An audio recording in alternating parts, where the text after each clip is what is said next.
শ্রী শ্রী রামকৃষ্ণ কথামৃত সপ্তম পরিচ্ছেদ যুগধর্ম কথা প্রসঙ্গে জ্ঞানযোগ ও ভক্তিযোগ 1885 22 অক্টোবর।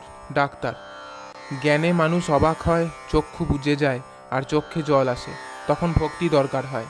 শ্রীরামকৃষ্ণ, ভক্তি মেয়ে মানুষ, তাই অন্তঃপুর পর্যন্ত যেতে পারে, জ্ঞান বাড়ি পর্যন্ত যায়। সকলের হাস্য। ডাক্তার, কিন্তু অন্তঃপুরে যাকে তাকে ঢুকতে দেওয়া হয় না, বেশ্যারা ঢুকতে পারে না, জ্ঞান চাই। শ্রীরামকৃষ্ণ, ঠিক পথ জানে না, কিন্তু ঈশ্বরে ভক্তি আছে, তাকে জানবার ইচ্ছা আছে।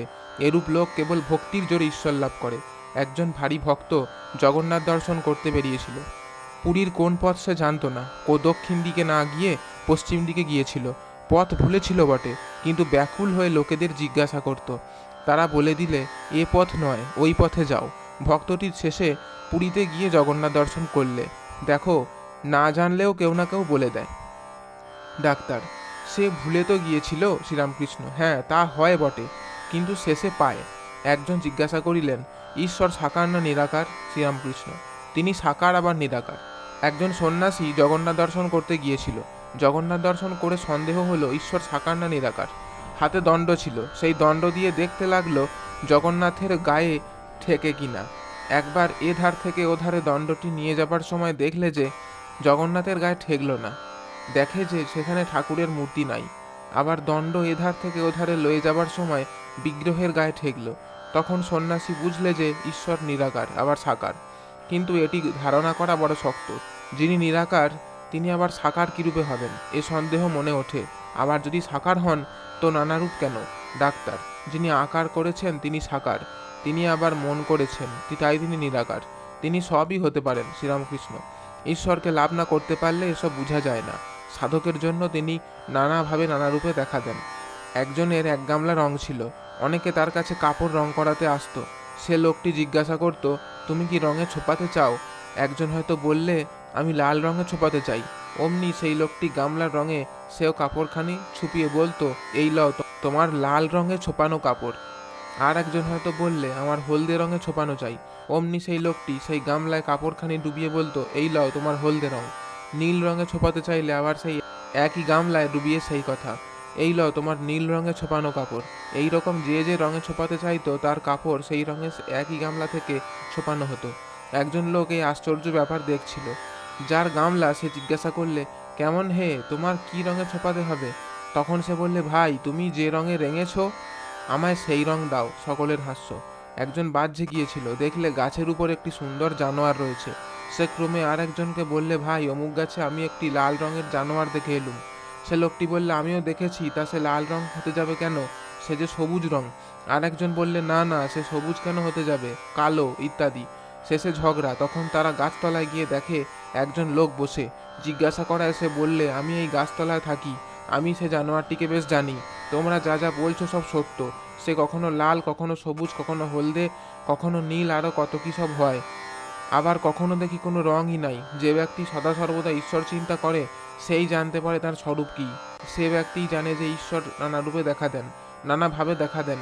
তিনি সগুণ আবার নির্গুণ। গাছতলায় যে থাকে সেই জানে যে বহুরূপীর নানা রং। আবার কখনো কখনো কোনো রঙই থাকে না। অন্য লোকে কেবল তর্ক ঝগড়া করে কষ্ট পায়। তিনি সাকার, তিনি নিরাকার। কীরকম জানো? যেন সচ্চিদানন্দ সমুদ্র, কুল কিনারা নাই। ভক্তি হিমে সেই সমুদ্রের স্থানে স্থানে জল বরফ হয়ে যায়, যেন জল বরফ আকারে জমাট বাঁধে। অর্থাৎ ভক্তের কাছে তিনি সাক্ষাৎ হয়ে কখনো কখনো সাকার রূপে হয়ে দেখা দেন। আবার জ্ঞান সূর্য উঠলে সে বরফ গলে যায়। ডাক্তার, সূর্য উঠলে বরফ গলে জল হয়, আবার জানেন জল আবার নিরাকার বাষ্প হয়? শ্রীরামকৃষ্ণ, অর্থাৎ ব্রহ্মসত্য জগৎ মিথ্যা, এই বিচারের পর সমাধি হলে রূপ টুপ উড়ে যায়, তখন আর ঈশ্বরের ব্যক্তি বলে বোধ হয় না। কি তিনি মুখে বলা যায় না? কে বলবে? যিনি বলবেন তিনিই তো নাই। তিনি তিনি তার আমি আর খুঁজে পান না। তখন ব্রহ্ম নির্গুণ, তখন তিনি কেবল বোধে বোধ হন, মন বুদ্ধি দ্বারা তাকে ধরা যায় না।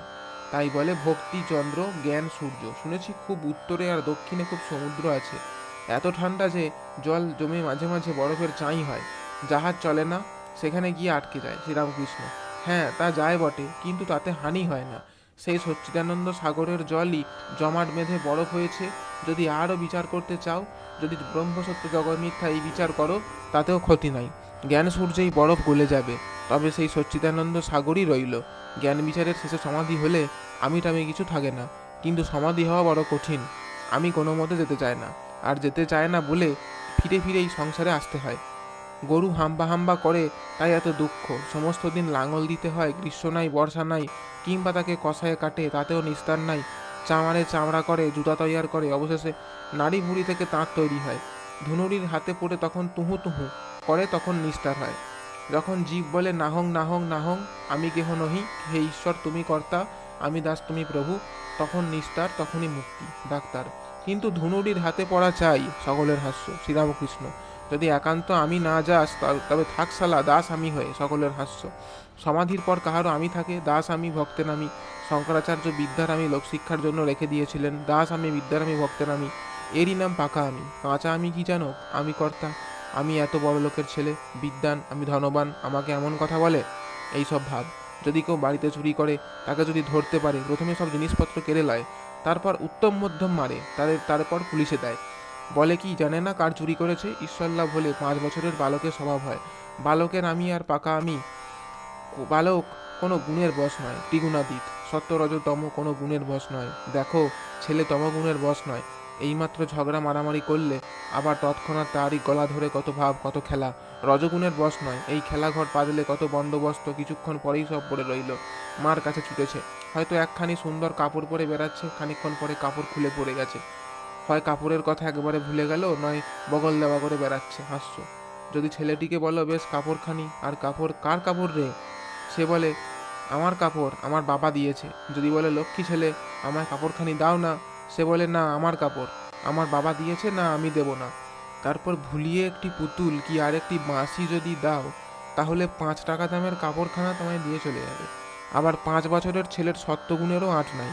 এই পাড়ার খেলুড়েদের সঙ্গে কত ভালোবাসা, একদণ্ড না দেখলে থাকতে পারে না, কিন্তু বাপ মার সঙ্গে যখন অন্য জায়গায় চলে গেল, তখন নূতন খেলুড়ে হলো, তখন তাদের উপর তখন সব ভালোবাসা পড়ল, পুরনো খেলুড়েদের একবারে ভুলে গেল। তারপর জাত অভিমান নাই, মা বলে দিয়েছে ও তোর দাদা হয়। তা সে 16 আনা জানে যে আমার ঠিক দাদা। তা একজন যদি বামুনের ছেলে হয়, আর একজন যদি কামারের ছেলে হয়, তো এক পাতে বসে ভাত খাবে। আর সূচি অসুচি নাই, হেগো পোঁদে খাবে। আবার লোক লজ্জা নাই, ছোঁচাবার পর তাকে পেছনে ফিরে বলে, দেখো দেখি আমার ছোঁচানো হয়েছে কিনা। আবার বুড়োর আমি আছে। ডাক্তারের হাস্য। বুড়োর অনেকগুলি পাস: জাতি, অভিমান, লজ্জা, ঘৃণা, ভয়, বিষয় বুদ্ধি, পাটোয়ারি, কপটতা। যদি কারুর উপর আকোচ হয়, তো সহজে যায় না, হয়তো যতদিন বাঁচে ততদিন যায় না। তারপর পাণ্ডিত্যের অহংকার, ধনের অহংকার। বুড়োর আমি, কাঁচা আমি। ডাক্তারের প্রতি: 4-5 জনের জ্ঞান হয় না। যার বিদ্যার অহংকার, যার পণ্ডিতের অহংকার, যার ধনের অহংকার, তার জ্ঞান হয় না। এসব লোককে যদি বলা যায় যে অমুক জায়গায় বেশ একটি সাধু আছে, দেখতে যাবে, তারা অমনি নানা ওজোর করে বলে, যাব না। আর মনে মনে বলে, আমি এত বড় লোক, আমি যাব? তমগুণের স্বভাব অহংকার, অহংকার অজ্ঞান, তমগুণ থেকে হয়। পুরাণে আছে রাবণের রজগুণ, কুম্ভকর্ণের তমগুণ, বিভীষণের সত্যগুণ। তাই বিভীষণ রামচন্দ্রকে লাভ করেছিলেন। তমগুণের আরেকটি লক্ষণ ক্রোধ। ক্রোধে দিক বিদিক জ্ঞান থাকে না। হনুমান লঙ্কা পুরালেন, এই জ্ঞান নাই যে সীতার কুটির নষ্ট হবে। আবার তমগুণের আরেকটি লক্ষণ কাম। পাথুরে ঘাটার গিরীন্দ্র ঘোষ বলেছিল, কাম ক্রোধাদি রিপু এরা তো যাবে না, এদের মোড় ফিরিয়ে দাও, ঈশ্বরের কামনা করো, সচ্চিদানন্দের সহিত রমণ করো। ক্রোধ যদি না খায়, ভক্তির তম আনো কি? আমি দুর্গা নাম করেছি, উদ্ধার হব না? আমার আবার পাপ কি, বন্ধন কি? তারপর ঈশ্বর লাভ করবার লোভ করো, ঈশ্বরের রূপে মুগ্ধ হও। আমি ঈশ্বরের দাস, আমি ঈশ্বরের ছেলে, আমি যদি অহংকার করতে হয় তো এই অহংকার করো। এই রকমের 6 রিপুর মন ফিরিয়ে দিতে হয়। ডাক্তার: ইন্দ্রিয় সংযম করা বড় শক্ত। ঘোড়ার চক্ষের দুদিকে ঠুলি দাও। কোনো কোনো ঘোড়ার চক্ষু একেবারে বন্ধ করতে হয়। শ্রীরামকৃষ্ণ: তার যদি একবার কৃপা হয়, ঈশ্বরের যদি একবার দর্শন লাভ হয়, আত্মার যদি একবার সাক্ষাৎকার হয়, তাহলে আর কোনো ভয় নাই। তখন 6 রিপু আর কিছু করতে পারবে না। নারদ, প্রহ্লাদ, এইসব নিত্যসিদ্ধ মহাপুরুষদের অত করে চোখের দুদিকে ঠুলি দিতে হতো না। যে ছেলে নিজে বাপের হাত ধরে মাঠের আলপথে চলেছে, সে ছেলে বরং অসাবধান হয়ে বাপের হাত ছেড়ে দিয়ে খানায় পড়তে পারে, কিন্তু বাপ যে ছেলের হাত ধরে, সে কখনো খানায় পড়ে না। ডাক্তার: কিন্তু বাপ ছেলের হাত ধরা ভালো নয়। শ্রীরামকৃষ্ণ: তা নয়, মহাপুরুষদের বালক স্বভাব, ঈশ্বরের কাছে তারা সর্বদাই বালক। তাদের অহংকার থাকে না, তাদের সব শক্তি ঈশ্বরের শক্তি, বাপের শক্তি নিজের কিছুই নয়, এইটি তাদের দৃঢ় বিশ্বাস। ডাক্তার: আগে ঘোড়ার চক্ষের দুই দিকে ঠুলি না দিলে ঘোড়া কি এগুতে চায়? রিপু বশ না হলে কি ঈশ্বরকে পাওয়া যায়? শ্রীরামকৃষ্ণ: তুমি যা বলছো ওকে বিচারপথ বলে, জ্ঞানযোগ বলে। ও পথেও ঈশ্বরকে পাওয়া যায়। জ্ঞানীরা বলে আগে চিত্তশুদ্ধি হওয়া দরকার, আগে সাধন চাই, তবে জ্ঞান হবে। ভক্তিপথেও তাকে পাওয়া যায়। যদি ঈশ্বরের পাদপদ্মে একবার ভক্তি হয়, যদি তার নাম গুণগান করতে ভালো লাগে, ইন্দ্রিয় সংযম আর চেষ্টা করে করতে হয় না, রিপু বশ আপনা আপনি হয়ে যায়। যদি কারো পুত্রশোক হয়, সেদিন সে কি আর লোকের সঙ্গে ঝগড়া করতে পারে, না নিমন্ত্রণে গিয়ে খেতে পারে? সে কি লোকের সামনে অহংকার করে বেড়াতে পারে, না সুখ সম্ভোগ করতে পারে? বাদুলে পোকা যদি একবার আলো দেখতে পায়, তাহলে কি আর সে অন্ধকারে থাকে? ডাক্তার হাসছে। তা পুরুই মরুক, সেও শিকার। শ্রীরামকৃষ্ণ: না গো, ভক্ত কিন্তু বাদুলে পোকার মতো পুড়ে মরে না। ভক্ত যে আলো দেখে ছুটে যায়, সে আলো মনির আলো। মনির আলো খুব উজ্জ্বল বটে, কিন্তু স্নিগ্ধ আর শীতল। এই আলোকে গা পুড়ে না। এই আলোতে শক্তি, শান্তি হয়, আনন্দ হয়। বিচার পথে জ্ঞানযোগের পথ, তাকে পাওয়া যায়, কিন্তু এ পথ বড় কঠিন। আমি শরীর নই, মন নই, বুদ্ধি নই, আমার রোগ নেই, শোক নেই, অশান্তি নেই, আমি সচ্চিদানন্দ স্বরূপ, আমি সুখ দুঃখের অতীত, আমি ইন্দ্রিয়ের অতীত বশ নই। এসব কথা মুখে বলা খুব সোজা, কাজে করা, ধারণা হওয়া বড় কঠিন। কাঁটাতে হাত কেটে যাচ্ছে, দরদর করে রক্ত পড়ছে, অথচ বলছি কই কাঁটায় আমার হাত কাটে নাই, আমি বেশ আছি। এসব বলা সাজে না। আগে ওই কাঁটাকে জ্ঞানাগ্নিতে পোড়াতে হবে তো। অনেকে মনে করে বই না পড়ে বুঝি জ্ঞান হয় না, বিদ্যা হয় না। কিন্তু পড়ার চেয়ে শোনা ভালো, শোনার চেয়ে দেখা ভালো। কাশির বিষয় পড়া, কাশির বিষয় শোনা আর কাশি দর্শন করা অনেক তফাৎ।